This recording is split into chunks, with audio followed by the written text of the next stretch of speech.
অনেক দিন থেকে ঘুরতে যাওয়া হচ্ছে না, তাহলে যাই একটু ঘুরে আসি। আমাদের বাড়ির ধারে বসেছে ইন্টারন্যাশনাল মেগা ট্রেড ফায়ার, বসেছে সায়েন্স সিটি পার্কের ভিতরে, বাড়ির ধারে বসেছে, যাওয়া হবে না তা যাই একটু। আমি আর আমার একটা বন্ধু মিলে যাওয়া ভাবছিলাম, তো বাড়িয়ে গেছি আমরা একটু, আমাদের যেতে লেট হয়ে গেছে। তারপরে ওখানে আমি ভাবলাম যে 10টা পর্যন্ত ট্রেড পার্কটা খোলা থাকবে, তাই গিয়ে দেখলাম না 8টায় বন্ধ হয়ে গেছে। আমার তো জানা ছিল না, তাই অনেক প্রমিস করলাম ওনাদেরকে, তবু আমাদেরকে ঢুকতে দিল না, কি করবো, লেট হয়ে গেছে। তারপর ওখান থেকে ঘুরে ভাবলাম তাহলে আজকে 25 ডিসেম্বর আছে, যাই একটু পার্ক স্ট্রিটের ওখানে, খুব ভালো সাজায় পার্ক স্ট্রিটের ওদিকটায়। আমি আগের বছর একবার গেছিলাম আর এবারে আজকে যাই ফের। প্রচুর সাজিয়েছে আর ভিড়ও আজকে কলকাতাতে তো খুব ভিড় আছে, ছুটির দিন 25 ডিসেম্বর যেহেতু আরো ভালো।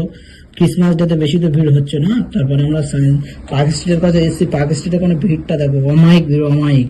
বাইকও ওরকম প্রচুর, বাইক প্রচুর, গাড়ি ঘোড়া বাইক, পুলিশও ভর্তি আছে এখানে। কাউকে বাইক নিয়ে দাঁড়াতে দিচ্ছে না, বাইক নিয়ে দাঁড়ালে ফাইন করছে।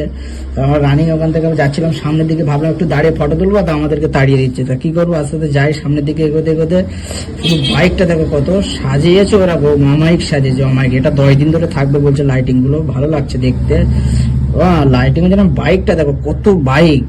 তারপর আবার ওখান থেকে আমরা বাড়ির উদ্দেশ্যে যাই, সায়েন্স সিটি ওখান থেকে যাচ্ছি আমরা।